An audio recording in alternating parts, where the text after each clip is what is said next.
हरे कृष्ण। जय राधा माधव कुंज बिहारी।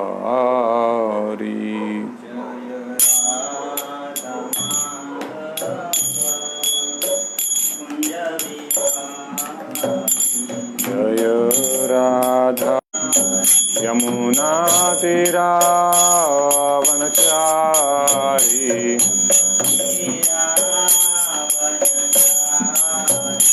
जय राधा माधव कुंज बिहारी।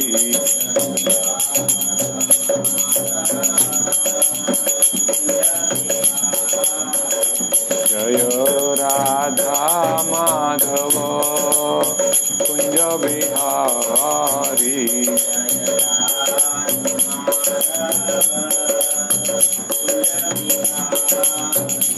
हरे कृष्ण कृष्ण कृष्ण हरे हरे, हरे राम राम राम हरे हरे।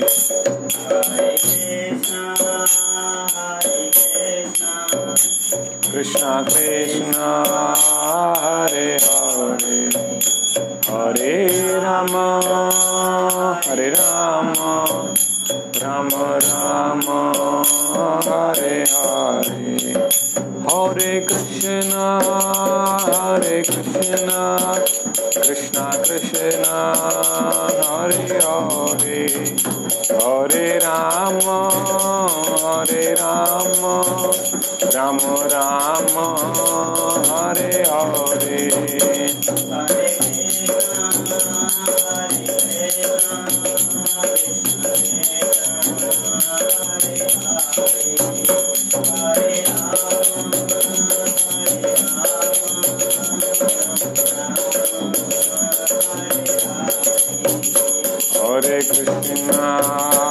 हरे कृष्ण कृष्ण कृष्ण हरे हरे, हरे राम राम राम हरे हरे। हरे कृष्ण कृष्ण कृष्ण हरे हरे, हरे राम राम राम हरे हरे। हरे कृष्ण कृष्ण कृष्ण हरे हरे, हरे राम राम राम हरे हरे।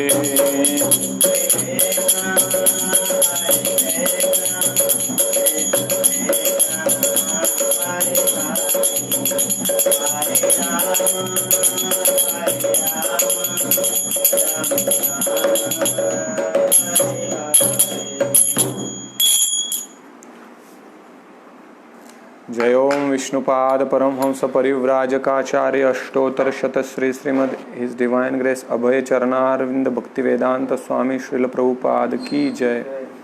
इस्कॉन संस्थापक आचार्य बीबीटी संस्थापक आचार्य जगतगुरु श्रील प्रभुपाद की जय। अनंत कोटि वैष्णव वृंद की जय। नामाचार्य श्रील हरिदास ठाकुर की जय।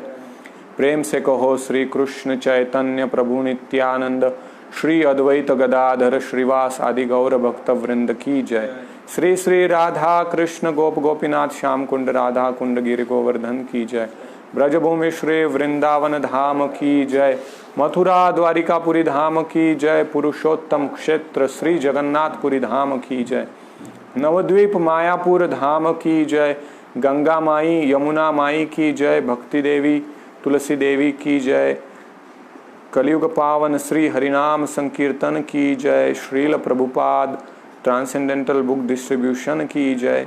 जय निताई गौर प्रेमानंदे हरि हरि बोल। समवेत गौर भक्त वृंद की जय। समवेत गौर भक्त वृंद की जय। समवेत गौर भक्त वृंद की जय। गौर प्रेमानंदे हरि हरि बोल। ओम नमो भगवते वासुदेवाय। ओम नमो भगवते वासुदेवाय। ओम नमो भगवते वासुदेवाय। ओम अज्ञानतिमिरान्धस्य ज्ञानाञ्जनशलाकया चक्षुरुन्मीलितं येन तस्मै श्रीगुरवे नमः। श्रीचैतन्यमनोभीष्टं स्थापितं येन भूतले स्वयं रूप कदा मह्यं ददाति स्वपदान्तिकं।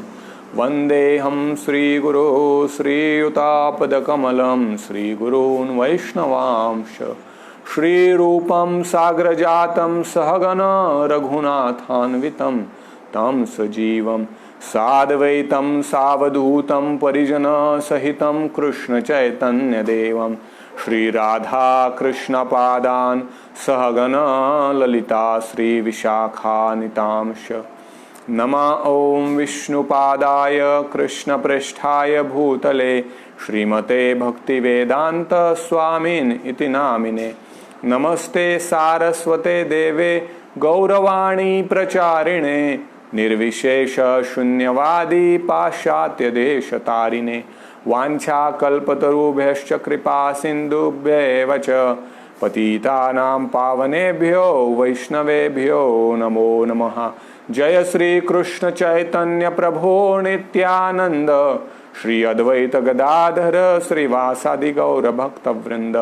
हरे कृष्ण कृष्ण कृष्ण हरे हरे, हरे राम राम राम हरे हरे। हरे कृष्णा। सभी भक्तों का इस साप्ताहिक रविवारीय सत्संग कार्यक्रम में, संडे फीस्ट प्रोग्राम में हार्दिक स्वागत है। तो आज का दिवस जो है एक विशेष दिवस है। जैसे कि कल जो है, कल 21 जून निर्जल एकादशी का दिवस है। तो यह निर्जल एकादशी को पांडव निर्जल एकादशी या भीम निर्जल एकादशी या भीमसेनी एकादशी भी कहा जाता है। यह एकादशी ज्येष्ठ महीने में वैदिक कैलेंडर अनुसार ज्येष्ठ महीने में जो आने वाला शुक्ल पक्ष होता है, जिसमें सूर्य एक तो तुला या मिथुन राशि में रहता है, वह एकादशी का दिवस है। ब्रह्म वैवर्त पुराण में इस एकादशी के महत्व के बारे में बताया गया है। तो भीमसेन व्यासदेव जी जो कि आचार्य है और साथ ही में उनके जो है पंडु उनके पिता है, और पंडु के जो पिता है अर्थात उनके पड़पिता, भीमसेन के पड़पिता जो है वह है व्यासदेव। तो व्यासदेव जी से उनका संवाद होता है। व्यासदेव और भीमसेन का संवाद जो ब्रह्म वैवर्त पुराण में है, उसमें इस एकादशी का महत्व आता है। तो सभी पांडव जो है, सभी पांडव भीमसेन को छोड़कर, वैसे ही द्रौपदी और कुंती महारानी सभी जो है एकादशी का व्रत रखते थे, सभी एकादशी का व्रत का पालन करते थे।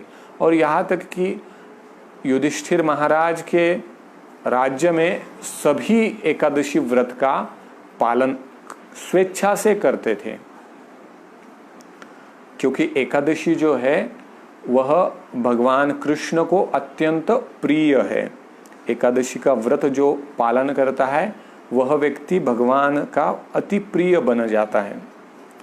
तो वैदिक शास्त्र में जो एकादशी का महत्व है, यह महत्व भी भीमसेन को पता होता है, पर उनको भी स्वयं को लगता है कि एकादशी व्रत का पालन करना चाहिए, पर उनका शरीर जो है वह उनको एकादशी व्रत के लिए सहाय नहीं करता है। उनके शरीर में एक विशेष प्रकार की जठराग्नि प्रज्वलित रहती है। उसे हमारे इसमें जो अग्नि है वो सामान्य अग्नि है, उसे जठराग्नि कहते हैं। उनके इसमें वृक्काग्नि होता है, इसीलिए उनको वृक उदर भी कहा गया है। वृकोदर भगवद गीता में उल्लेख आता है। तो वृकोदर होने के वजह से उनका जठराग्नि बहुत प्रदीप्त होता है, तो इसलिए उनको एकादशी व्रत करना संभव नहीं होता, पर उनकी इच्छा तो रहती है। तो वह व्यासदेव जी से, अपने पड़पिता से वह पूछते हैं कि क्या करना चाहिए। सभी 24 एकादशी का तो मैं पालन नहीं कर पाऊंगा, पर क्या मेरे लिए कुछ उपाय है?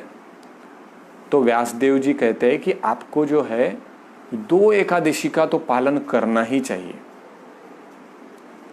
2 एकादशी का पालन आपको करना ही चाहिए, जो कि एक जो है कृष्ण पक्ष में आती है और एक जो है शुक्ल पक्ष में आती है।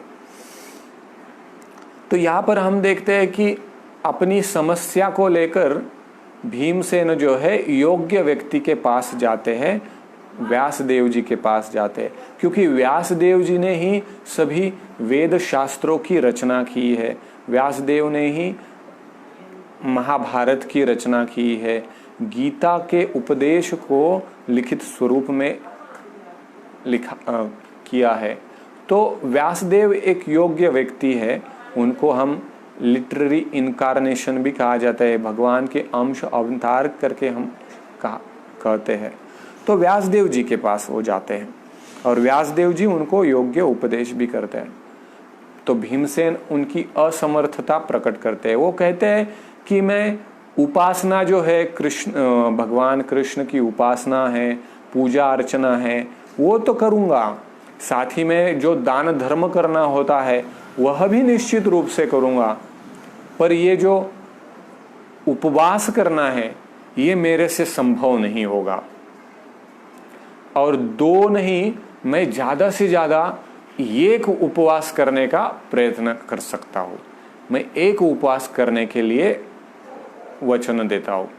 और फिर वहाँ से वह ज्येष्ठ महीने के शुक्ल पक्ष में जो एकादशी आती है, उस एकादशी जो निर्जल एकादशी होती है, पहले से ये एकादशी जो है ये निर्जल एकादशी होती है, तो इसका महिमा जो है व्यासदेव वर्णन करते हैं।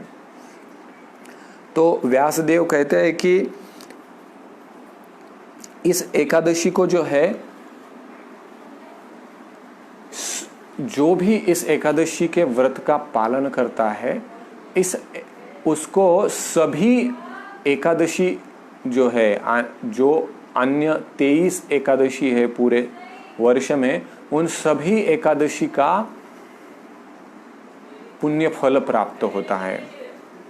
फिर वही और कहते हैं कि सभी तीर्थ स्थानों में योग्य समय पर स्नान करने का जो फल है, वह फल भी आपको प्राप्त होता है, वो पुण्य फल भी आपको प्राप्त होता है। और आपको अंतिम समय पर वैकुंठ की प्राप्ति भी होती है।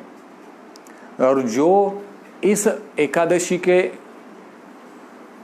बाद द्वादशी को जो दान धर्म करने में गाय का दान देता है, गोदान देता है, उन व्यक्तियों के सभी पाप कर्म का फल जो है उससे वो व्यक्ति मुक्त हो जाता है।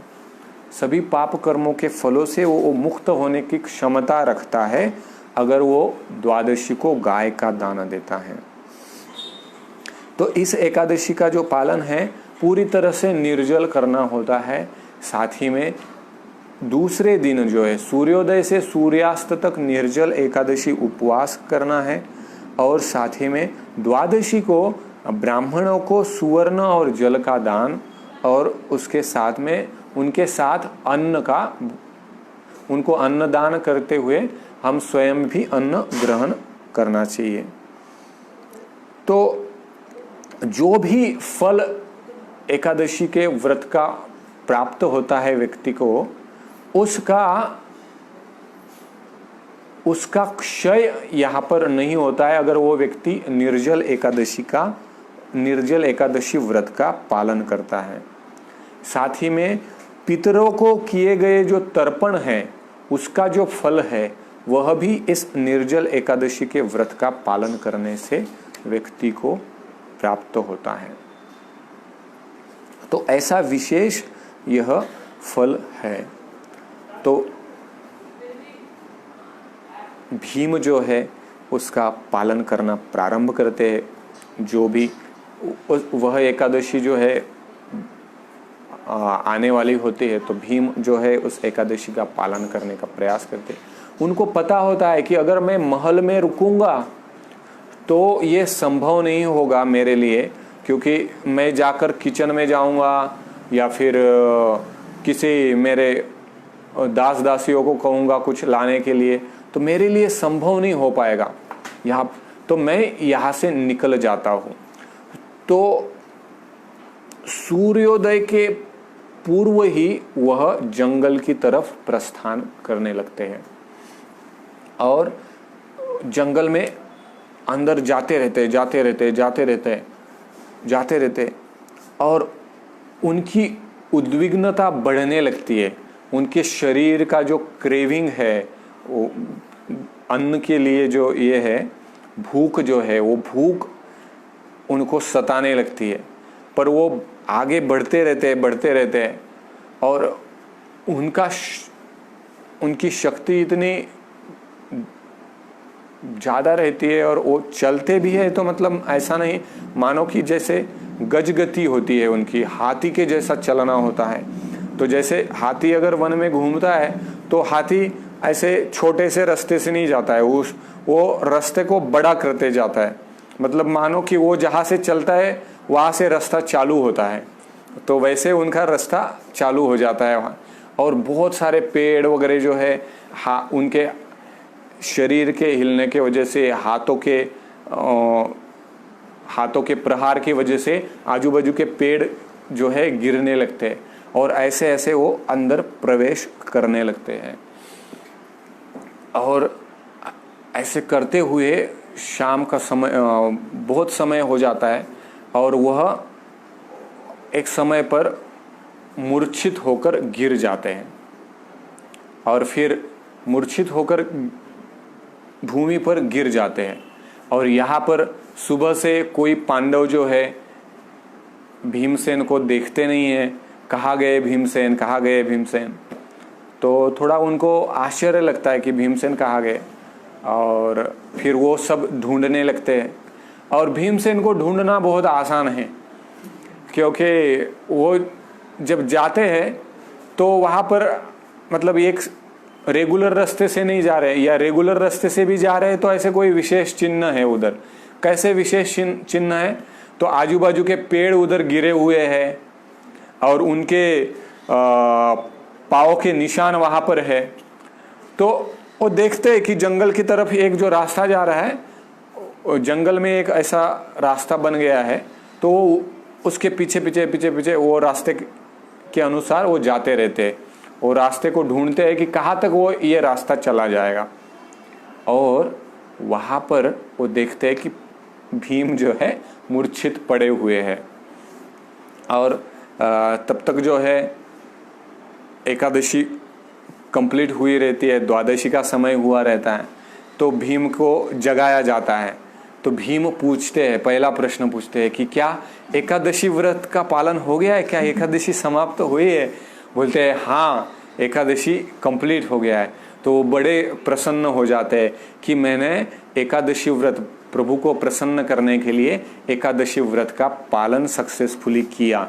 और फिर वहाँ पर ही भीम को विविध व्यंजनों से उनके भूख का शमन किया जाता है।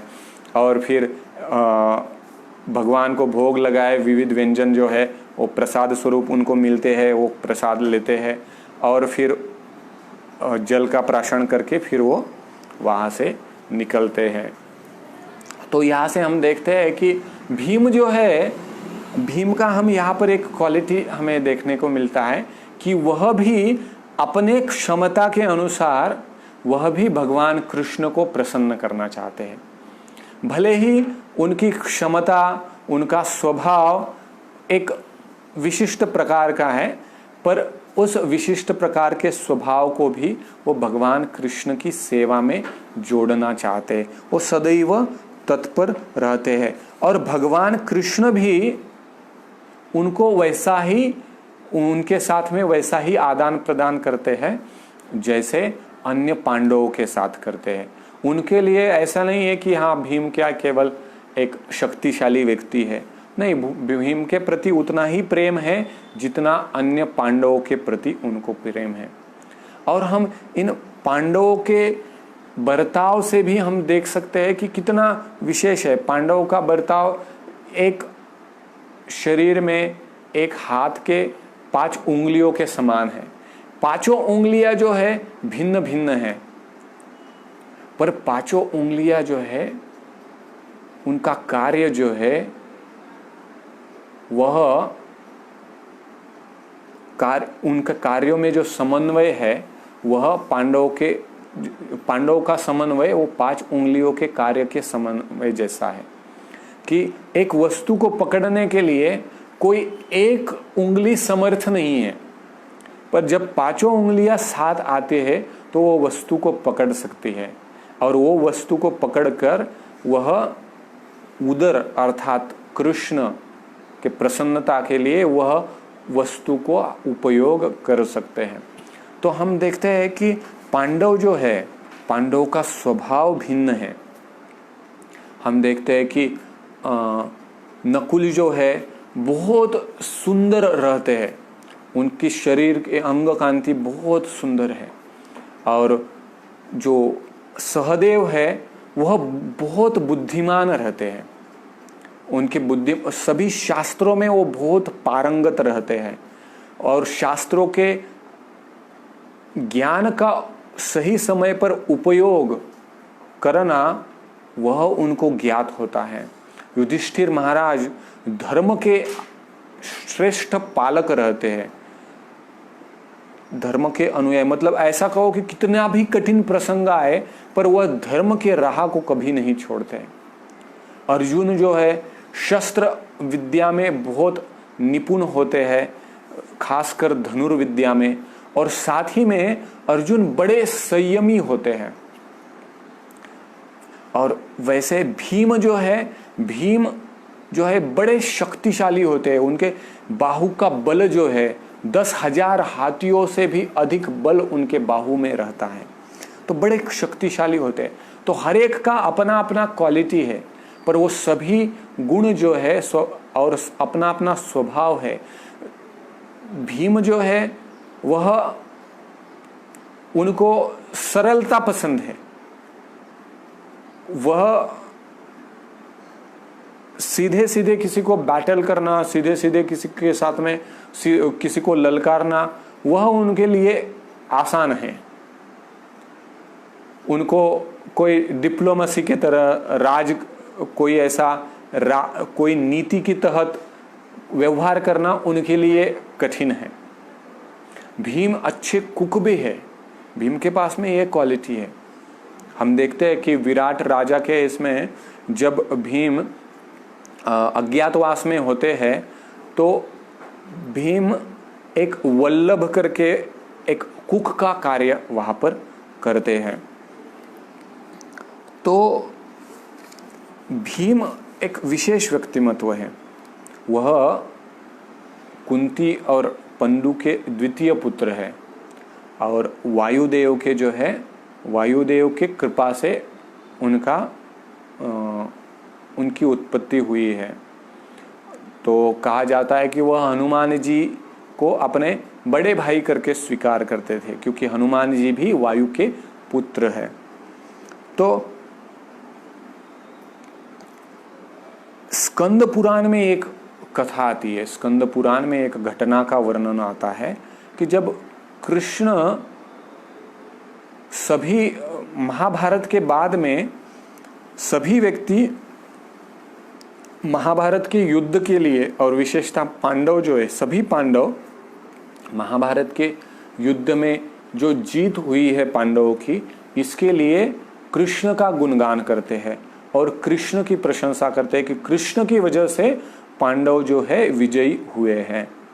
पर भीम को थोड़ा मतलब बाहरी रूप से वो जताते नहीं है, पर भीम को अंदर ही अंदर लगते रहता है कि सभी कौरवों का विनाश तो मैंने किया है और ज्यादा से ज्यादा सैन्य जो है मैंने मारा है और कुछ अर्जुन ने मारा है। तो अर्जुन और भीम, तो भीम को लगता है कि मैक्सिमम जो मतलब जो वो कहते हैं कि कोई कार्य में लायंस शेयर, सिंहासा वाटा जो है वो तो मेरा है, मैंने इन सबको सभी कौरवों को मारा है, यहाँ तक कि दुर्योधन को भी मारा है मैंने, तो ये मेरा गुणगान कोई नहीं कर रहा है। तो भले ही भीम ये जता नहीं पा रहे, तो थोड़ा सा टिंज ऑफ प्राइड जो है, थोड़ा गर्व उनके हाव भाव में प्रकट होता है। और कृष्ण जो है, कृष्ण अपने भक्त, और पांडव ऐसे वैसे भक्त नहीं है, पांडव तो विशेष भक्त है। तो भगवान अपने भक्तों के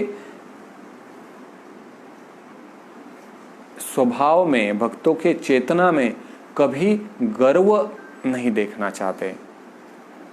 और भक्त भी एक गर्व से, भक्त का स्वभाव भी गर्व से के अभाव से बना होता है।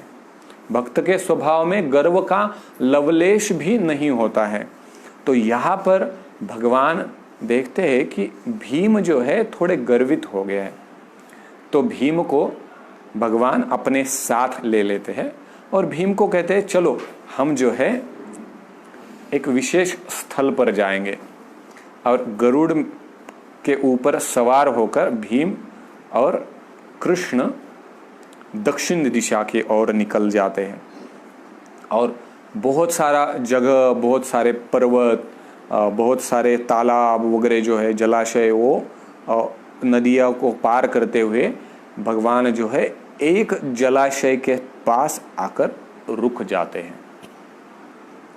वो जलाशय बहुत विशाल रहता है, उसकी सीमा दिखाई नहीं देती है, अपने सामान्य आंखों से हम उसकी सीमा नहीं देख पाते हैं।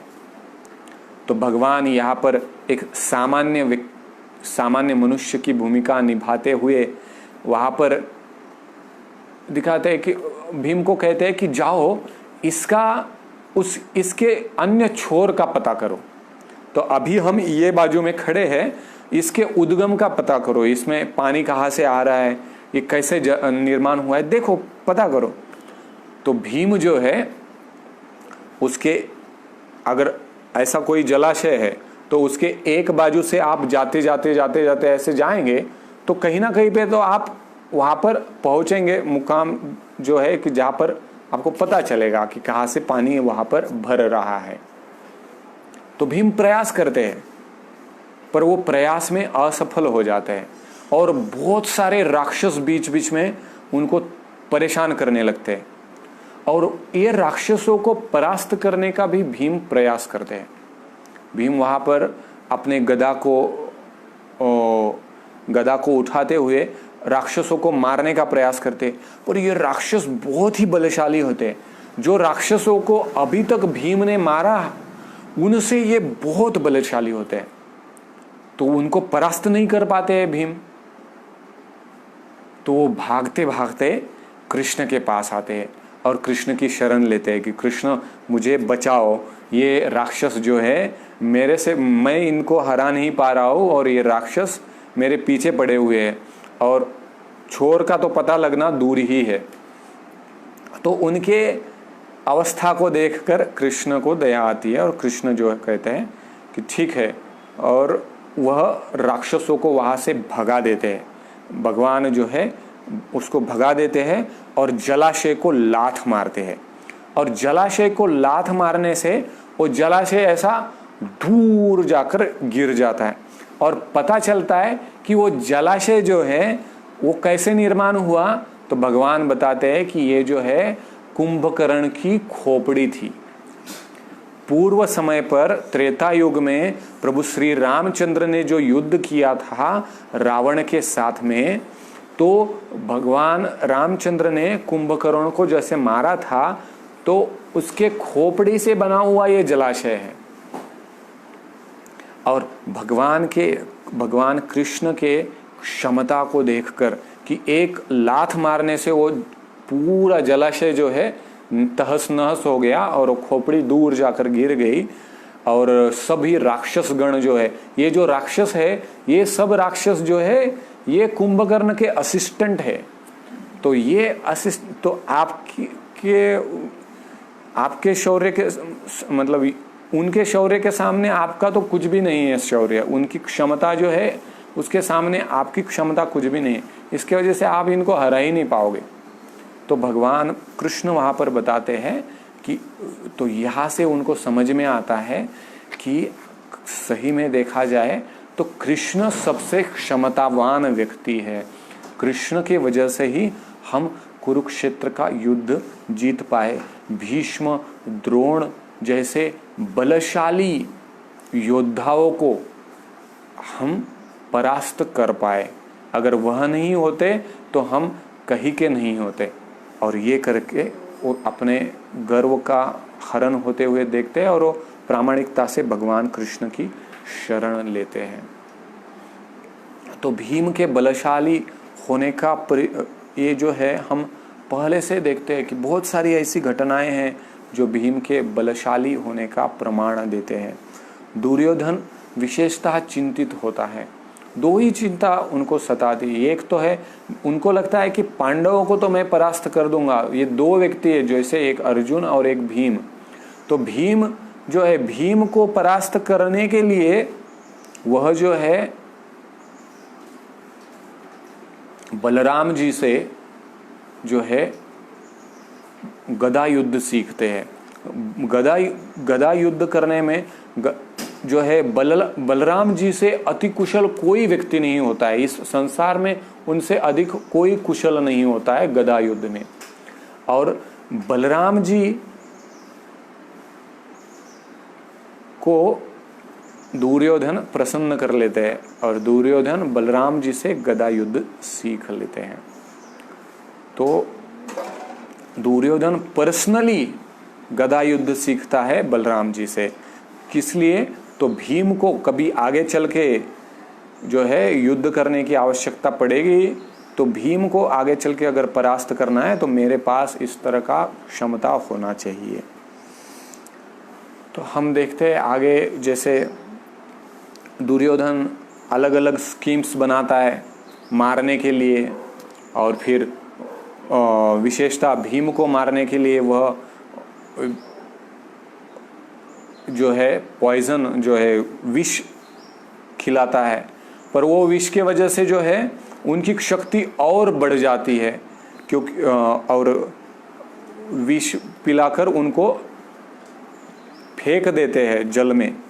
और फिर वो वहाँ पर वासुकी के पास जाते हैं और वासुकी जो है उनको बहुत क्षमता प्रदान करते हैं।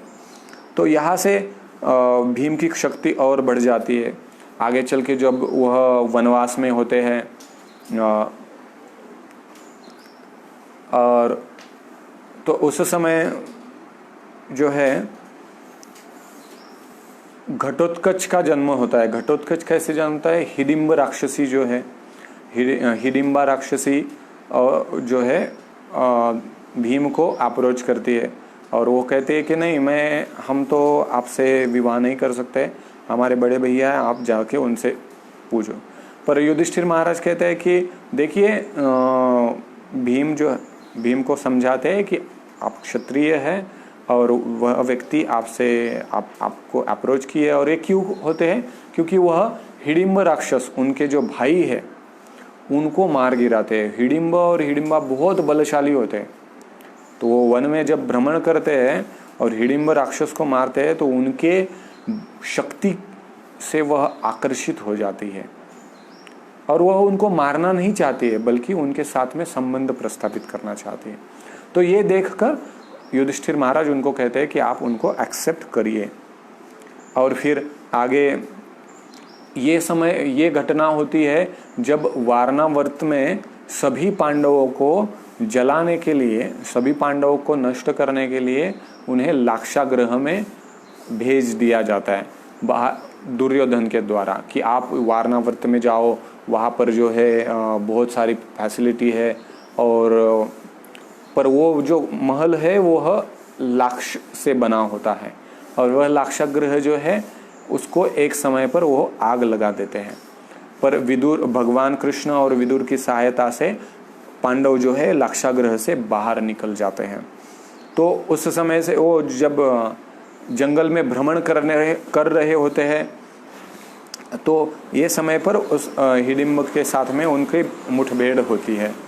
और फिर आगे चल के वह एक ब्राह्मण के घर में जो है ठहरते हैं और उनको पता चलता है कि बकासुर नाम का राक्षस जो है वह वहाँ के लोगों को त्रस्त कर रहा है। और तो फिर आउट ऑफ ग्रैटिट्यूड जो है कुंती महारानी अपने बच्चे भीम को वहाँ पर भेजती है और उनको पूरा कॉन्फिडेंस रहता है कि भीम जो है बकासुर का वध कर देगा। और सही में वो बकासुर का वध वहाँ पर कर देते हैं और आसानी से कर देते हैं।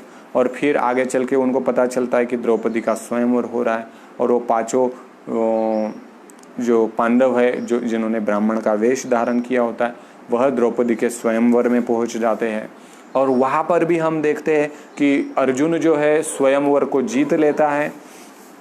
तो सभी राजा जो है वो बहुत क्रोधित हो जाते हैं और वहाँ पर युद्ध का ऐलान हो जाता है कि ऐसे कैसे कोई व्यक्ति हमारे उपस्थिति में, वो एक अपमानजनक होता है राजा के लिए कि हमारे उपस्थिति में हम जिस चीज़ की, जिस वस्तु की या जिस व्यक्ति की इच्छा कर रहे, सभी व्यक्ति द्रौपदी का हाथ मांगने के लिए वहाँ पर आए, अर्थात द्रौपदी से विवाह करने के लिए आए और किसी को द्रौपदी प्राप्त हुई नहीं है। और ये ब्राह्मण के वेश में जो अर्जुन है, किसी को पता नहीं चल रहा है कि ये अर्जुन है, उन्होंने उनको जीत लिया है, स्वयंवर को जीत लिया है। तो वो अपमानजनक है। तो युद्ध चालू होता है। तो वहाँ पर भीम जो है वहाँ पे ही, वहाँ के ही परिसर में एक बड़ा विशालकाय वृक्ष रहता है, उसको निकाल, क्योंकि गदा तो होती नहीं है उस समय उनके पास, तो वो वृक्ष को हिलाते हैं जोर जोर से और उसको निकाल लेते हैं जमीन से, उसको उखाड़ लेते हैं और उखाड़ के बस वही उनका शस्त्र बन जाता है। और कहते हैं कि आओ, कौन आना चाहता है युद्ध करने के लिए। और वहां पर सभी राजाओं को भीम जो है परास्त कर देते हैं। तो हम देखते हैं कि आगे चलकर भगवान कृष्ण उनको मिलने आते हैं और फिर आगे कृष्ण उनको और अर्जुन को जो है लेकर जाते हैं, क्योंकि उनके पास एक रिक्वेस्ट आता है जो राजाओं को जरासंध ने बंदी बनाया था उनसे। राजा जो है जरासंध के द्वारा बंदी बनाए राजा रिक्वेस्ट करते हैं कृष्ण को कि आप हमारी रक्षा करिए। तो कृष्ण पांडव जो अभी पांडवों के पास में जाते हैं और उनको कहते हैं कि भीम, युधिष्ठिर को कहते हैं कि भीम और अर्जुन को मैं लेकर जाना चाहता हूँ और क्या कारण है वो भी बताते हैं। तो जरासंध का नाम सुन के युधिष्ठिर महाराज को घबराहट होती है, पर कहते हैं कि आप घबराओ मत। और अर्जुन और भीम जो है तत्पर होते हैं और वो ब्राह्मण के वेश में वहाँ पर जाते हैं और उनके साथ में युद्ध होता है। करीबन 28 दिन तक वह युद्ध चलता है। 28 दिन तक दोनों का मल्ल युद्ध चलता है। और वहाँ पर भगवान कृष्ण बताते हैं कि स्नातक, वहाँ पर हालांकि वह ऐसे प्रतीत होता है कि वह ब्राह्मण के वेश में है, तो वह कहते हैं कि स्नातक व्रत का पालन जो है, भले ही हम तो युद्ध करने के पूर्व जरासंध पहचान लेता है कि आप लगते नहीं है कि आप ब्राह्मण हैं, तो वह कहते हैं कि स्नातक व्रत का पालन जो है दोनों व्यक्ति कर सकते हैं, ब्राह्मण भी कर सकते हैं, क्षत्रिय भी स्नातक व्रत का पालन कर सकते हैं। तो हम, आपने सही पहचाना, हम ब्राह्मण नहीं है, हम क्षत्रिय है। और फिर वहाँ पर और हम आपसे ये कहते हैं कि आप हमारे साथ में मल्ल युद्ध करो। आप तीनों में से किसी को भी चूज कर सकते हैं। तो वह भी क्षत्रिय होने के वजह से जरासंध कहते हैं कि कृष्ण, आपसे तो मैंने बहुत बार युद्ध किया है, आप जो है हारे हैं। मतलब देखिए, भगवान कृष्ण ने उनको इतने बार हराया है, पर उनको वह उसका कुछ लेना देना नहीं होता है। तो व्यक्ति अहंकारी जब होता है तो वो हमेशा जो है स्वयं को सिद्ध करने का प्रयास करेगा। तो यहाँ पर भी वो कृष्ण को ऐसे टालने का प्रयास करता है। और अर्जुन को देखते हैं, ये तो मल्ल युद्ध के लायक नहीं दिखता है, ऐसा लगता है, और तो वो भीम को चूज करते हैं और भीम के साथ में उनका युद्ध चलता है। और वो मल्ल युद्ध में 28 दिन तक कोई जीतने की संभावना नहीं होती है, दोनों। तो फिर कृष्ण उनको सांकेतिक रूप में बताते हैं कि एक तिनके के द्वारा, कि तिनके को तोड़कर एक पार्ट जो है उसका बाजू में डालते हैं, विरुद्ध दिशा में डालते हैं, और दूसरा अलग दिशा में डालते हैं। तो वे उस तरह से जरासंध, भीम समझ जाते हैं और जरासंध को चीर कर उनके शरीर को दोनों तरफ फेंक देते हैं उल्टा, और वहां पर जरासंध की मृत्यु हो जाती है, क्योंकि जरा नामक राक्षसी ने उनके 2 पार्ट को जोड़ा होता है, और वहां से जरासंध का निर्माण होता है। तो वो दोनों पार्ट को वो अलग कर देते हैं और वो पार्ट को नष्ट किया जाता है, तो वहां पर जरासंध की मृत्यु हो जाती है। तो इसके बाद में राजसूय यज्ञ में भी हम भीम के शक्तिशाली और बलशाली होने का हम प्रमाण देख सकते हैं। तो पूर्व की तरफ जो है, पूर्व की तरफ युधिष्ठिर महाराज भीम को भेजते हैं। तो भीम सर्वप्रथम पांचाल प्रदेश में जाते हैं, और पांचाल में तो उनका स्वागत होता है और कोई युद्ध वगैरह नहीं होता है पांचाल कुरु को, क्योंकि कोई भी यज्ञ करे तो यज्ञ में विशेषतः राजसूय यज्ञ वही व्यक्ति कर सकता है जो कि संपूर्ण पृथ्वी का सम्राट हो। अर्थात सभी राजाओं ने उस व्यक्ति को उनके राजा करके स्वीकार करना चाहिए, उनके सम्राट करके स्वीकार करना चाहिए, आइदर पीसफुली या फिर वहां पर बैटल हो सकता है। एक तो शांतिपूर्वक हो सकता है, या शांतिपूर्वक उनको राजा करके स्वीकार करना चाहिए, या फिर वहां पर युद्ध होगा। तो पांचाल प्रदेश में उनको स्वीकार कर लिया जाता है। फिर वो आगे जाते हैं गंडक, विदेह, दशारण, और वहां पर युद्ध करके उनको परास्त कर देते हैं। भीम सहजता से परास्त करते हैं, और फिर वो चेदी प्रदेश में आते हैं, और चेदी का जो राजा है शिशुपाल, तो शिशुपाल को पांडवों से कोई विशेष घृणा नहीं होती है। शिशुपाल की घृणा जो है कृष्ण की तरफ होती है। तो शिशुपाल उनका स्वागत करता है और शिशुपाल पांडवों को स्वीकार कर लेता है, तो वहां पर भी युद्ध नहीं होता है। उसके आगे वो फिर अयोध्या, कौशल प्रदेश, कुमार, अभी ये सब प्रदेश जो है हम भारतवर्ष में देख सकते हैं। तो महाभारत, कभी कभी व्यक्ति आक्षेप लेते हैं कि महाभारत जो है एक काल्पनिक कथा है, ये कोई वास्तव में हुआ नहीं है। तो हम देखते हैं कि इसके जगह जगह पर जो है प्रमाण हमें मिलते रहते हैं। हम स्थान के अनुसार वहां पर प्रमाण मिलते हैं। फिर एस्ट्रोलॉजी में, हमें खगोल शास्त्र में भी उनके प्रमाण मिलते हैं।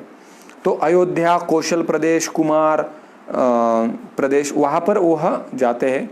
फिर आगे चल के मत्स्य, मलव, उनको भी वो पराजित करते हैं, और कर्ण को भी वो परास्त करते हैं। कभी कभी ये भी ये आता है कि सभी पांडवों में पांडवों के अपेक्षा कर्ण जो है बलशाली थे, तो ये आर्ग्यूमेंट आती है। तो यहाँ पर हम देखते हैं कि अर्जुन जो है, अर्जुन कर्ण को जब विराट राजा के विराट राजा के राज्य पर सभी कुरु जो है आक्रमण करते हैं, मतलब वहां पर द्रोण, भीष्म भी रहते हैं और कर्ण भी रहते हैं। तो वहां पर कर्ण जो है भाग जाते हैं।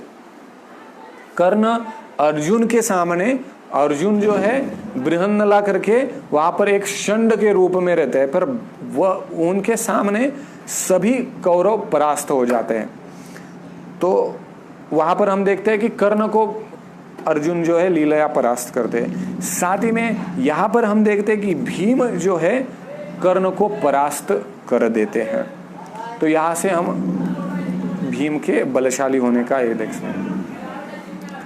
और द्रौपदी के वस्त्र हरण के समय पर भी भीम जो है बहुत क्रोधित होते हैं और वहां पर प्रण लेते हैं कि सभी कौरवों का विनाश मैं करूंगा। और केवल नाश ही नहीं, ऐसी प्रतिज्ञा लेते हैं कि उनके रक्त से जो है मैं द्रौपदी के केश को धोऊंगा। ऐसी कठिन, ऐसी भीषण प्रतिज्ञा वो करते हैं। और दुर्योधन जो है, दुर्योधन जिसने ऐसा दिखाया है कि आप मेरे जंघा पर बैठो, तो उसके जंघा को मैं तोड़कर वहां का रक्त जो है, वो रक्त को पीकर, मतलब पीने का ऐसा, और जब, और कहते हैं कि कौरव के रक्त को जब तक मैं मेरे जिह्वा को स्पर्श नहीं कराऊंगा तब तक मुझे शांति नहीं प्राप्त होगी। और इस तरह की भीषण प्रतिज्ञा वो लेते हैं। और उनके प्रतिज्ञा के लिए अर्जुन जो है स्वयं के प्रतिज्ञा को भी भंग करते हैं, क्योंकि अर्जुन ने भी एक प्रतिज्ञा ली होती है कि वह जो है, आगे चल के उस प्रतिज्ञा का भी वर्णन आता है महाभारत में। तो अर्जुन प्रतिज्ञा लेते हैं कि वह कौरव का विनाश करेंगे, पर वो कौरव को प्रत्यक्ष रूप से मारते नहीं है, सभी कौरवों को जो है भीम मारते हैं। तो वो ऐसी भीषण प्रतिज्ञा लेते हैं। एक समय पर वनवास में भीम बहुत सरल व्यक्ति है और वह पांडवों को, अपने भाइयों को प्रसन्न देखना चाहते हैं। और वह अपने जो रानी है द्रौपदी, उनको भी प्रसन्न देखना चाहते हैं। तो एक समय पर वह बद्रिकाश्रम में निवास कर रहे होते हैं। 6 दिन 6 रात वहाँ पर बिताई होती है सभी पांडवों ने। तो बहुत रम्य वातावरण वहाँ पर होता है। तो अचानक से जो पूर्व की तरफ से वायु बहती हुई आती है, तो उस वायु में के साथ में एक स्वर्ण कमल वहाँ पर उड़कर आता है और वो द्रौपदी के चरण में गिर जाता है। तो द्रौपदी इस स्वर्ण कमल को देखती है, बहुत विशेष होता है, ऐसा कमल कहीं पे भी दिखाई नहीं देता है आजू बाजू में, और उसको सहस्त्र पंखुड़ियां होती है। तो वहां पर बैठे भीम को जो है द्रौपदी प्रेम से बोलती है कि देखिए ना कितना सुंदर ये कमल है, मैं चाहती हूँ कि ये कमल जो है, इस तरह के कमल जो है अगर और प्राप्त होते हैं, ये तो अभी मेरे चरण पर गिरा हुआ है, तो अभी ये तो मैं युधिष्ठिर महाराज को नहीं दे पाऊंगी, पर ऐसे अगर कमल और संभव हो, अगर ऐसे कमल मिल जाते तो मैं युधिष्ठिर महाराज को ये भेंट देना चाहती। तो यहाँ पर भीम देखते हैं कि द्रौपदी जैसी कोमल राजकन्या, सुंदर राजकन्या जो पांचाल प्रदेश से आई और उनको उनके साथ में वनवास भुगतना पड़ रहा है, उसमें कोई उनका दोष नहीं है, और फिर भी वो कभी कुछ मांगती नहीं है, कभी कुछ कष्ट नहीं, मतलब कभी कष्ट जताया नहीं है कभी वो, पर फिर भी उनको उतना दुख हमारे साथ में होने के वजह से झेलना पड़ रहा है। तो उनका हृदय थोड़ा द्रवित हो जाता है, और बस क्या इनकी एक छोटी सी अभी इच्छा है, तो वो द्रौपदी को खुश करना चाहते हैं, द्रौपदी को प्रसन्न देखना चाहते हैं। तो द्रौपदी को प्रसन्न करने के हेतु वो तुरंत वहां से निकल जाते हैं। सुबह सुबह का समय रहता है और तुरंत वो जल्दी जल्दी जहाज जिस तरफ से वो स्वर्ण कमल आता है उस तरफ वो भागने लगते हैं और बहुत सारा प्रदेश वो पादाक्रांत करते हैं, आगे आगे बढ़ते रहते हैं। मतलब हिमालय में वो आगे के प्रदेश में जाते रहते हैं। अभी जब जो हम बद्रिकाश्रम देखते हैं या अभी हम जो बद्रीनाथ केदारनाथ वगैरह देखते हैं, ये सब प्रदेश जो है ये सामान्य व्यक्ति के लिए वहाँ तक ऊपर जा सकते हैं। ऐसा कहा जाता है कि इससे भी आगे का प्रदेश, आगे का बद्रिकाश्रम है, आगे का बद्री प्रदेश है जहाँ पर नर नारायण ऋषि निवास करते हैं। हम देखते हैं कि जिस समय मध्वाचार्य को भाष्य करना होता है वेदांत सूत्र पर, तो वह भाष्य लिखने के पूर्व वह व्यासदेव जी के ब्लेसिंग्स लेना चाहते हैं, आशीर्वाद उनके प्राप्त करना चाहते हैं। तो वह उनके हालांकि वो अकेले जाना चाहते हैं पर एक शिष्य उनके साथ में हो लेता है, तो उनको फिर साथ में लेकर वो आगे आगे जाते हैं। पर एक समय ऐसा आता है कि वो शिष्य जो है मूर्छित होकर गिर जाता है, उसके आगे उनको जाने का सामर्थ्य नहीं होता है। पर जो मध्वाचार्य है वो आगे आगे निकलते हैं और मध्वाचार्य भी जो है वायु के पुत्र है, तो उनके लिए वो असंभव नहीं है, तो वह आगे आगे निकलते हैं और फिर वो व्यासदेव जी से मिलते हैं, उनसे ज्ञान प्राप्त करते हैं, साथ ही में उनसे आशीर्वाद प्राप्त करते हैं। वह फिर वेदांत सूत्र पर भाष्य लिखते हैं। तो ऐसे ही भीम जब जाते रहते हैं तो एक समय पर एक जलाशय वो देखते हैं। उस जलाशय में वो अपने आप को मतलब वहाँ पर रुकते हैं और वो देखते हैं, वो जलाशय में थोड़ा विहार करते हैं, थोड़ा तरोताजा हो जाते हैं और फिर आगे निकलते हैं।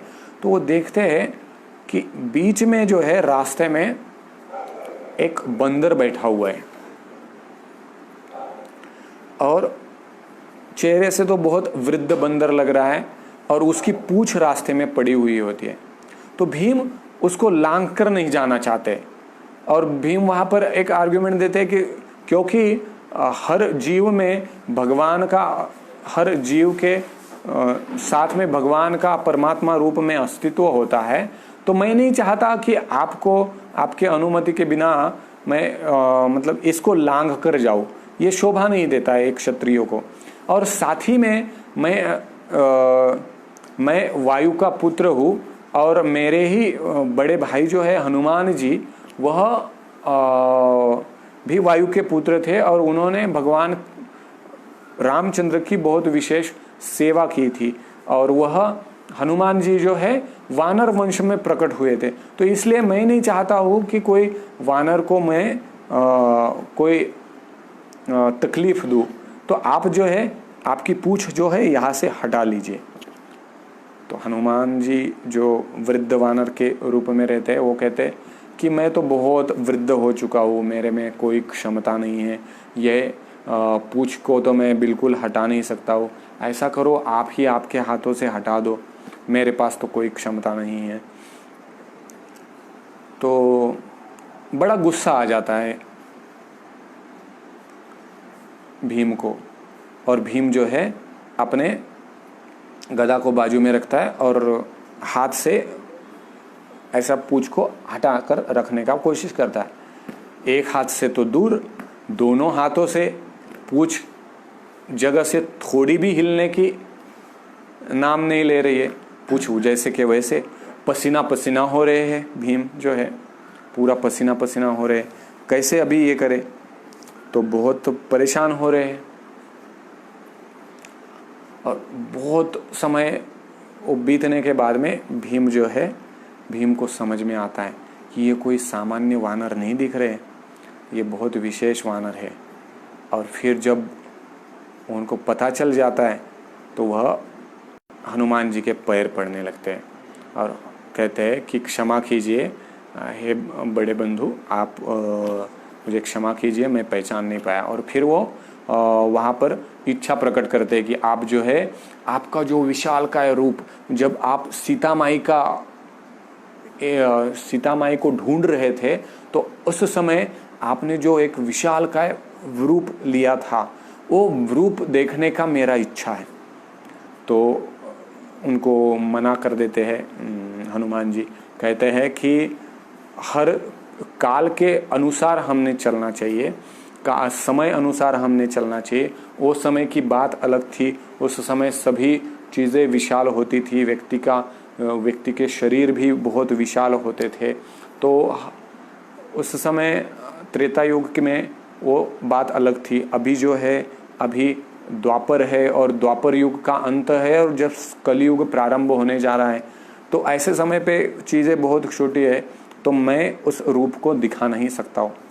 पर फिर भी बहुत इंसिस्ट करने के बाद में हनुमान जी उनका विशाल रूप बढ़ा देते हैं, बढ़ाने, तो इतना दिखता है कि मानो ऐसे रूप, मतलब कोई उसको सीमा नहीं है। वो रूप देखकर भीम जो है बहुत आश्चर्यचकित हो जाते हैं, बहुत प्रसन्न हो जाते हैं कि, और फिर हनुमान जी कहते हैं कि ये जो रूप है, ये तो बहुत मतलब ये रूप जो है, ये बहुत अंश मात्र है। ये रूप उस समय के रूप का ये केवल अंश मात्र है। मैं तो इससे भी और इस रूप को का विस्तार कर सकता हूँ। और फिर भीम उनको रिक्वेस्ट करते हैं कि आप हमारी सहायता कीजिए, आगे चल के ऐसी युद्ध होने की संभावना है जहाँ पर कौरवों के साथ में युद्ध होगा। तो हनुमान उनको आश्वस्त करते हैं कि हम आपके निश्चित रूप से साथ रहेंगे। हम अर्जुन के रथ पर जो पताका है उस पर सवार रहेंगे, और जब आप जो है युद्ध में गर्जना करोगे, तो उस गर्जना को हम अनेक गुना, हजारों गुना जो है बढ़ा देंगे, और इस गर्जना से शत्रु पक्ष के हृदय जो है विदीर्ण होंगे, तो उनकी क्षमता जो है क्षीण हो जाएगी। और इस तरह से अर्जुन, क्योंकि वो कहते हैं कि मैं युद्ध में सम्मिलित नहीं हो सकता हूं, क्योंकि यह कालोचित नहीं है, काल के अनुसार यह योग्य नहीं है, तो मैं आपको इस तरह से सहायता करूंगा। और फिर आगे वह जाते हैं, और फिर वह उनको पूछते हैं कि कैसे हमें इस तरह के स्वर्ण कमल प्राप्त होंगे। तो वह मार्ग बताते हैं हनुमान जी, और फिर वो आगे आगे जाते हैं, और फिर कुबेर के राज्य में प्रवेश कर लेते हैं। कुबेर का राज्य वहाँ पर होता है, और वहाँ पे वो बिना इजाज़त के पहुँचे हैं, तो वहाँ के गार्ड्स बहुत अप्रसन्न हैं, और वो वहाँ पर उनके साथ युद्ध करने लगते हैं। पर भीम अपने शौर्य से उनको मारने लगते हैं। और यहाँ पर युधिष्ठिर महाराज को बहुत सारे ऐसे गलत संकेत मिलने लगते हैं, अशुभ संकेत मिलने लगते हैं, और वो पूछते हैं द्रौपदी, सबको पूछते हैं कि भीम किधर है, भीम नहीं दिखाई दे रहा। तो वो कहते हैं कि भीम जो है, भीम को मैंने कहा था कि इस तरह के पुष्प है, आपको भेंट देना चाहती थी, तो ये पुष्प लाने के लिए भेजा था। तो फिर वो ढूंढने लगते हैं, और वो भी जाते हैं आगे। और फिर वहाँ पे देखते हैं कि इनके प्रदेश में, कुबेर के प्रदेश में भीम जो है बहुत सारे यक्षों को वहाँ पर उन्होंने परास्त किया है। और कुबेर जो है गुस्सा हुए हैं, थोड़े क्रोधित हुए हैं, तो कुबेर को वो कुबेर की क्षमा याचना मांगते हैं, और कहते हैं कि क्या हम यहाँ पर कुछ समय तक रुके। तो कुबेर कहते हैं कि ठीक है, आप रुक सकते हैं। और फिर वहाँ पर सभी वहाँ पर रुकते हैं। तो एक समय पे ऐसा होता है कि फिर वहाँ पर एक राक्षस आता है, जो राक्षस जो है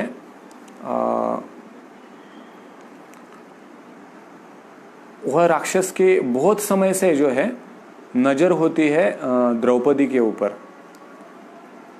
द्रौपदी को वो पाना चाहता है।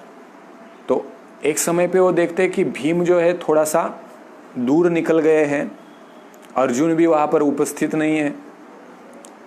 अर्जुन तो पहले से ही, मतलब अर्जुन सिलेशियल प्रदेश में प्रवेश कर चुके होते हैं, वहाँ उससे आगे जा गए होते हैं। इंद्र के साथ में वो गए होते हैं, तो अर्जुन वहाँ पर उपस्थित नहीं, और भीम भी जो है भीम वहाँ पर उपस्थित नहीं होते। तो ये युधिष्ठिर और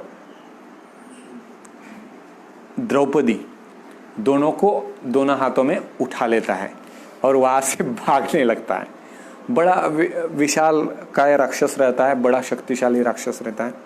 युधिष्ठिर महाराज घबराते नहीं है। युधिष्ठिर महाराज कहते हैं तुम क्यों मूर्खता कर रहे हो, ये आवश्यक नहीं है, क्यों ऐसा ये कर रहे हो, आप स्वयं के मृत्यु को क्यों निमंत्रण देना चाहते हो।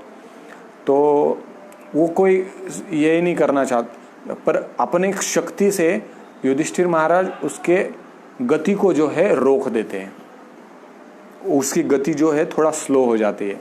और फिर वहाँ पे जो है नकुल सहदेव भी आते हैं, तो उनको वो आश्वस्त कर देते कि मैं समझ रहा हूँ कि यहाँ पर भीम जो है पास में ही है, और उनके आवाज़ों से भीम जो है वहाँ पर आ जाते हैं और भीम उस राक्षस को मार देते हैं, भीम उस राक्षस को परास्त कर देते हैं और वहाँ से द्रौपदी और युधिष्ठिर को भी छुड़ा लेते हैं।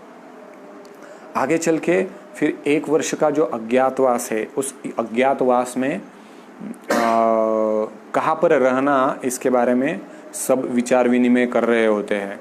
तो उनको तो ये गारंटी रहता है कि हम अज्ञातवास सक्सेसफुली रह लेंगे। तो फिर एक योजना बनाते हैं और वह सब कहते हैं कि विराट राजा के राज्य में हम रहे। और फिर भीम जो है वहाँ पर प्रस्ताव रखता है कि मैं वल्लभ करके वहाँ पर रहूँगा। और फिर द्रौपदी जो है वो विराट राजा की जो रानी है, उनकी वहाँ पर एक विशेष दासी तो नहीं हम कह सकते, पर एक विशेष सहायक करके वहाँ पर वह रहती है, सैरंध्री करके। और वो वहाँ पर बताती है कि मेरा विवाह हो चुका है और मेरे 5 यक्ष जो है मेरे पति है। वो बताना नहीं चाहती कि कौन पांडव उनके पति हैं। और ये जो है युधिष्ठिर महाराज वहाँ पर राजा के साथ में द्यूत और राजा को एडवाइस देने वाले एक व्यक्ति करके वहाँ पर कार्य करते हैं। और अर्जुन जो है बृहन्नला करके एक व्यक्ति है जो नर्तन सिखाते हैं किसको, तो उत्तरा को। तो यहाँ पर विराट राजा का एक कमांडर इन चीफ रहता है जिसका नाम रहता है किचक।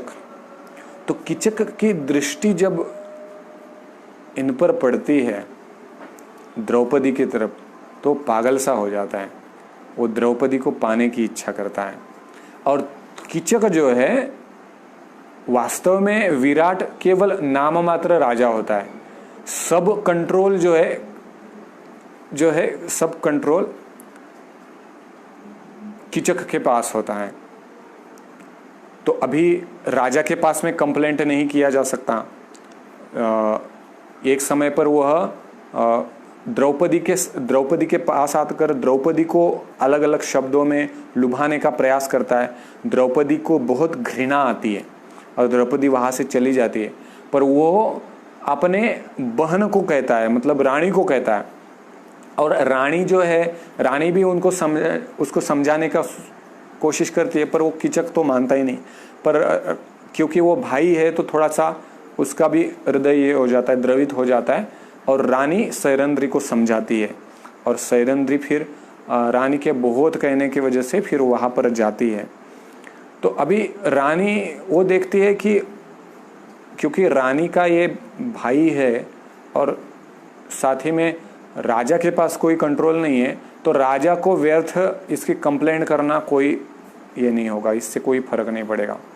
तो क्या करे, तो वह जो है द्रौपदी जो है भीम को बताती है और भीम जो है किचक का वध करता है। और इस तरह से वध करता है, उसको एक फुटबॉल की तरह ऐसा एक छोटा सा गोला बना देता है। सब उसके हाथ पैर जो है एक दूसरे में ठूस के पूरा ऐसा गोला, और उसको देखकर सब योद्धागण जो भी विराट के राजा में उपस्थित हो, देख के बोलता है ये कौन कौन व्यक्ति कर सकता है ऐसा, कल्पना ही नहीं कर पाते हैं। मतलब कीचक को पहचानने भी बहुत मुश्किल हो जाता है वहां पर। तो इस तरह का हालत वो कीचक का करते हैं। तो इसके बाद में जो है हम महाभारत के युद्ध में देखते हैं कि बहुत सारे योद्धाओं का नाश जो है भीम स्वयं ही कर देते हैं। और भीम को ऐसा मतलब कोई अस्त्र शस्त्र, कोई ऐसा विशेष अस्त्र चलाया, विशेष ये किया, ऐसा कोई आवश्यकता नहीं। बस निकल गए अपनी एक गदा हाथ में लेकर और भागते भागते, और ऐसा हाथ में ऐसे लोगों को ऐसे पकड़ते, ऐसे फेंकते फेंकते, बहुत ऐसा मतलब केवल शारीरिक बल से ही उन्होंने अनेक व्यक्तियों को नष्ट किया। उनके गदा के प्रहार से ही अनेक योद्धा जो है नष्ट हो गए, महारथियों को तक उन्होंने हरा दिया। फिर सभी कौरवों को जो है भीम जो है मार देते हैं। कौरव का नाश जो है भीम करते हैं उनके वचन के अनुसार, उनके प्रतिज्ञा के अनुसार। और फिर आगे दुर्योधन जो है, दुर्योधन अपने मायावी शक्ति के साथ में वो युद्ध भूमि पर ही एक समय पर ऐसा एक तालाब का निर्माण करता है, और वो तालाब के अंदर रेस्ट कर रहा हुआ होता है। तो जो युधिष्ठिर महाराज ने जो गुप्तहेर भेजे होते हैं पांडवों के प्रतिनिधि, वो ढूंढ के निकालते हैं कि ऐसा कुछ विशेष यहाँ पर दिखाई दे रहा है और जहाँ पर ये होने की संभावना है। तो पांडव तुरंत वहाँ पर निकल जाते हैं, युधिष्ठिर महाराज वहाँ पर निकल जाते हैं। और फिर वो युधिष्ठिर महाराज का वहाँ पर बातचीत होता है। युधिष्ठिर महाराज उनको कहते हैं कि आप बाहर निकल आओ, ऐसा कैसे, मतलब आप ऐसे डरे हुए व्यक्ति के साथ, ये डरना क्षत्रियों को शोभा नहीं देता है। आप डरे हुए व्यक्ति के जैसे व्यवहार क्यों कर रहे हैं? बोलते हैं मैं डरा हुआ नहीं हूँ, मैं थोड़ा सा विश्रांति ले रहा हूँ, और मैं जो है मेरे सभी संबंधी और सभी व्यक्तियों के मारे जाने की वजह से व्यथित हूँ। मैं निश्चित रूप से युद्ध करने के लिए आपके सामने आऊँगा। तो वो कहते हैं कि ऐसा थोड़ी होता है, युद्ध एक बार आपने पुकारा है, उसको बीच में रोक कर फिर बाद में आपको जब समय मिले तब आना। तो वहाँ पर फिर वो आर्ग्यूमेंट चालू होता है। और फिर उनको भीम भी जो है धुतकारता है, और वो क्रोधित होने की वजह से फिर जो है वहाँ पर वह अपना माया जाल को नष्ट करके वहाँ पर दुर्योधन सामने आ जाता है। और फिर दुर्योधन के साथ में गदा युद्ध प्रारंभ हो जाता है। और गदा युद्ध फिर वहाँ पर बलराम जी भी आ जाते हैं, और ये गदा युद्ध काफ़ी समय तक चलता है। और यहाँ पर कृष्ण को पूछा जाता है अर्जुन के द्वारा कि क्या लगता है आपको? तो कहते हैं कि टेक्निक के बारे में जो है दुर्योधन परफेक्ट है, मतलब दुर्योधन सरस है भीम से। गदा युद्ध में भीम से दुर्योधन सरस है, और उन्होंने बहुत समय से प्रैक्टिस की है, बहुत समय उन्होंने गदा युद्ध की प्रैक्टिस की है। और साथ ही में उनको उनके माता का वरदान प्राप्त है। माता की शक्ति के वजह से उनका शरीर जो है लोहे के समान कठिन हो गया है। तो उसके ऊपर गदा का प्रहार हुआ तो भी उनके शरीर को उतनी ये नहीं हो रही, तकलीफ नहीं हो रही। तो और भीम जो है उनकी शक्ति के वजह से वो श्रेष्ठ है। भीम के पास में शक्ति है, शारीरिक बल विशाल है। तो फिर यहाँ पर अगर भीम को अगर इनके ऊपर विजय पाना है तो यह सीधा सीधा युद्ध होकर, सीधा सीधा गदा युद्ध होकर भीम युद्ध जीत नहीं पाएंगे। तो यहाँ पर भीम को जो है थोड़ा डिटूर लेना पड़ेगा।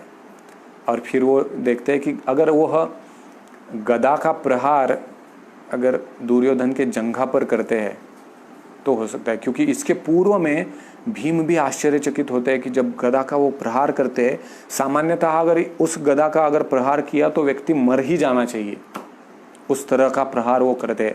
पर वहां पर हम वो देखते हैं कि दुर्योधन के ऊपर उसका कोई विशेष असर नहीं होता है, दुर्योधन वापस उठ खड़ा होता है। तो ये देख, तो फिर वह अर्जुन जब उनको संकेत देते हैं तो समझ जाते हैं। पहले तो वो चाहते हैं कि सीधे सीधे मल्ल युद्ध में ही, सीधे सीधे गदा युद्ध में ही वह उनको परास्त करे, पर जब देखते हैं कि दुर्योधन को परास्त नहीं कर पा रहे हैं और दुर्योधन को परास्त करना बहुत इम्पोर्टेंट है, क्योंकि युद्ध उस समय तक ऑफिशियली खत्म नहीं होने वाला था, तो दुर्योधन को और भीम की प्रतिज्ञा भी वहां पर पूर्ण रूप से खत्म नहीं होने वाली थी, मतलब पूर्ण रूप से पूर्ण नहीं होने वाली थी। तो इसके वजह से भीम जो है वहां पर उनको आवश्यक है तो दुर्योधन को परास्त करना। तो दुर्योधन के जंघा पर वो प्रहार करते हैं और जंघा कमजोर होती है और उनके प्रहार इतना शक्तिशाली होता है कि दुर्योधन उस प्रहार से नीचे गिर जाता है और प्रचंड वेदना उनको वहां पर होती है और दुर्योधन के जंघा को वो वहां पर उखाड़ लेते हैं। इस तरह से वहां पर भीम जो है दुर्योधन को परास्त कर देते हैं और दुर्योधन अभी पूरे तरह से मृत्यु शैया पर लेट चुका है।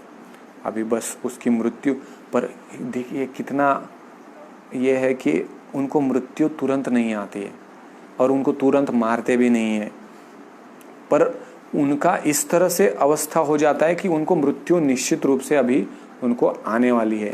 शरीर चूर चूर हो गया है, रक्तस्राव हो रहा है, धीरे धीरे उनकी ये जो क्षमता है वो निकल रही है, तो वहां पर उनको उसी अवस्था में वो छोड़ देते हैं।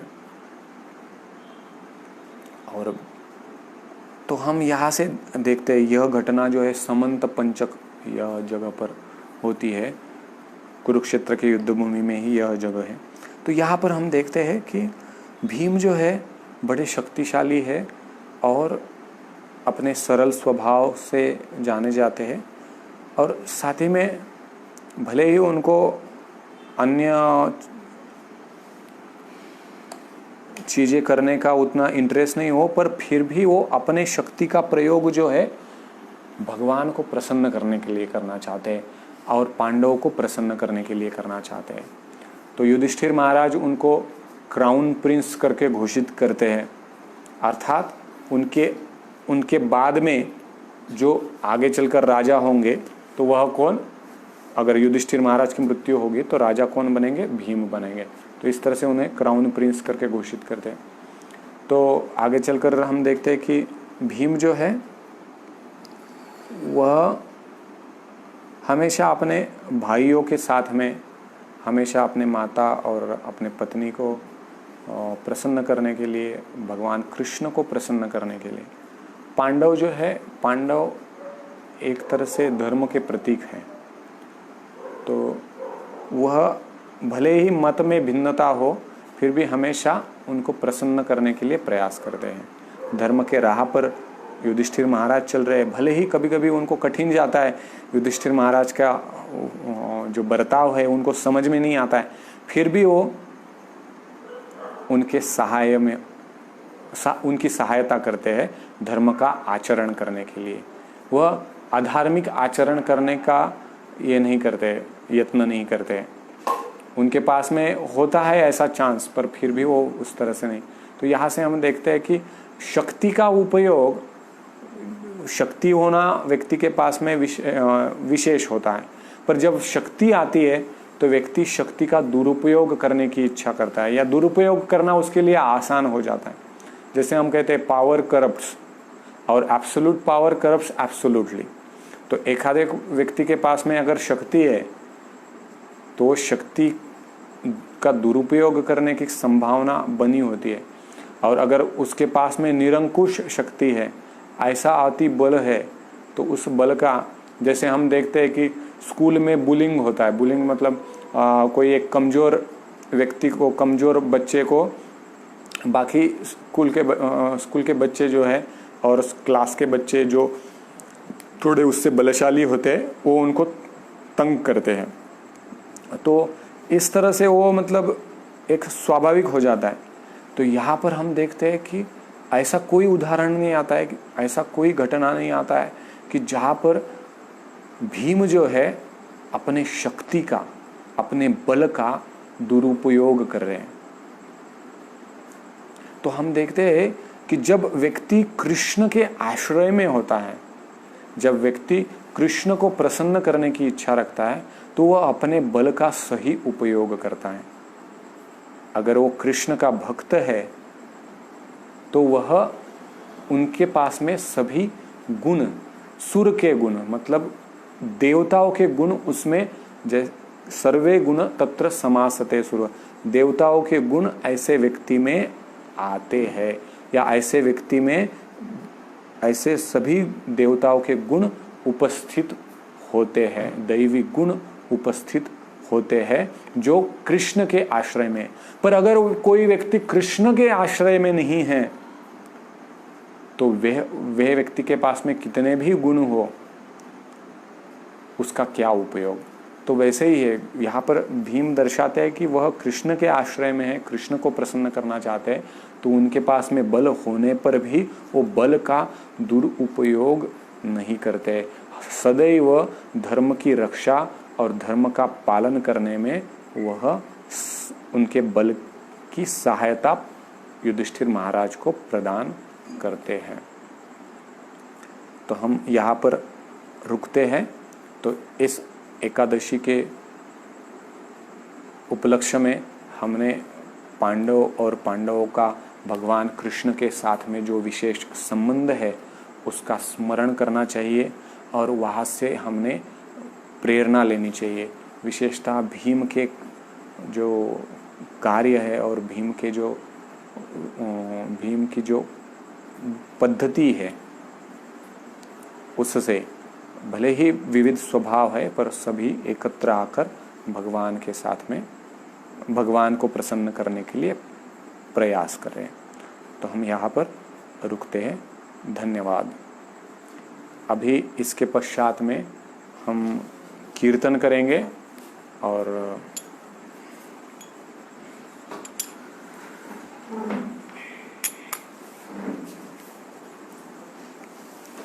नमः ओम विष्णुपादाय कृष्णपृष्ठाय भूतले श्रीमते भक्ति वेदांत स्वामिनिति नामिने।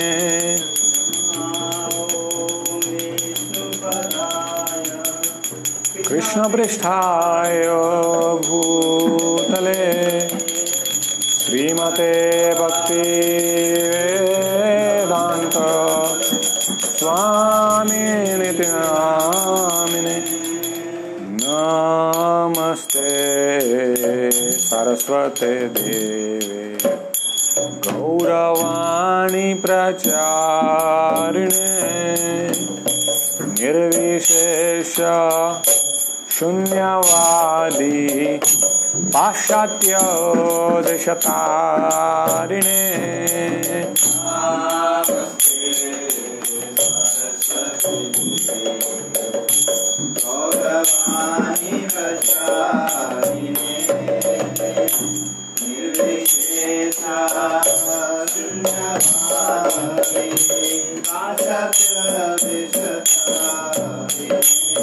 जय श्री कृष्ण चैतन्य प्रभु नित्यानंद श्री अद्वैत गदाधर श्रीवासादि गौर भक्तवृंद।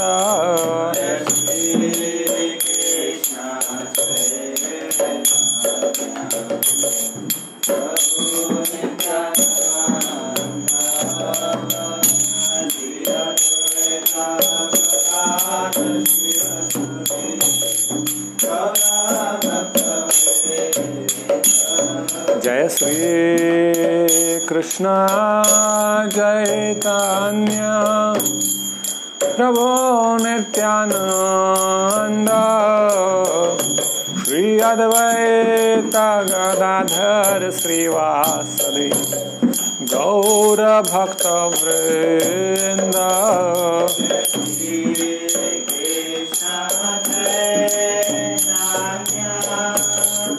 प्रभु नित्यानंद श्री अद्वैत गदाधर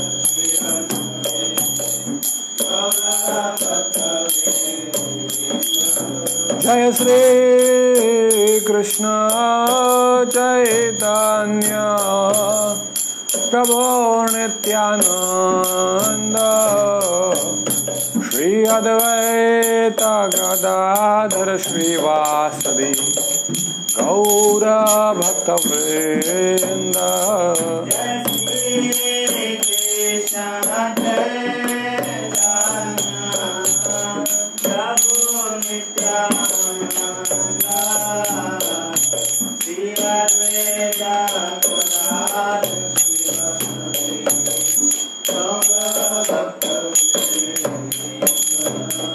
हरे कृष्ण कृष्ण कृष्ण हरे हरे हरे राम राम राम हरे हरे। हरे कृष्ण कृष्ण कृष्ण हरे हरे हरे राम राम राम हरे हरे। हरे कृष्ण कृष्ण कृष्ण हरे हरे हरे राम राम राम हरे हरे। हरे कृष्ण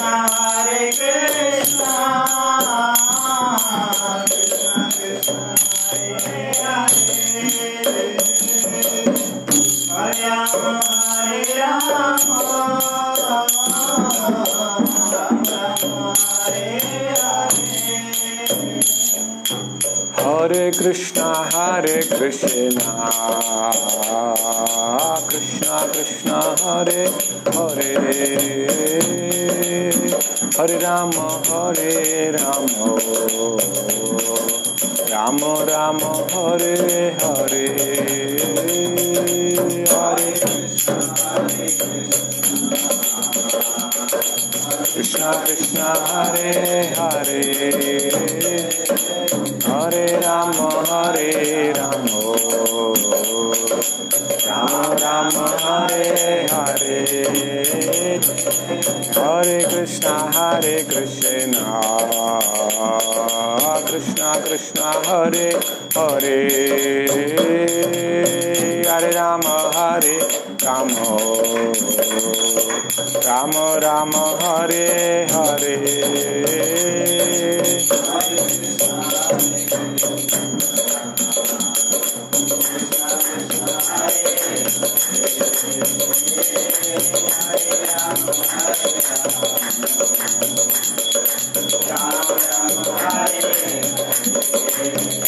हरे कृष्ण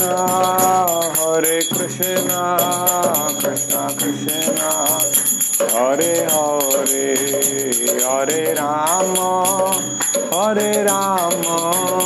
राम राम हरे हरे। हरे कृष्ण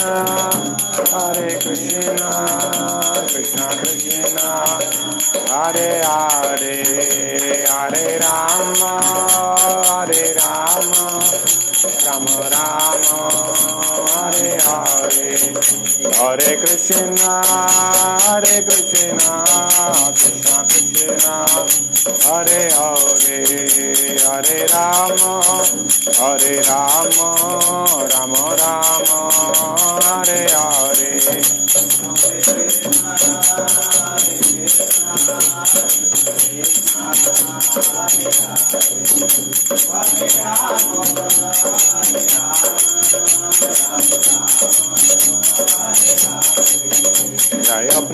प्रभुपाद प्रभुपाद प्रभुपाद जय प्रभुपाद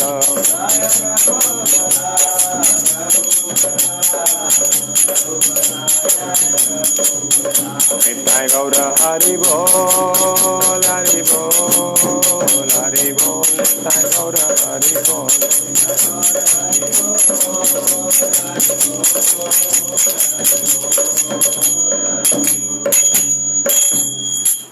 युग धर्म हरि नाम संकीर्तन की जय। जगत गुरु श्रील प्रभुपाद की जय। समवेत गौर भक्त वृंद की जय। हरे कृष्ण।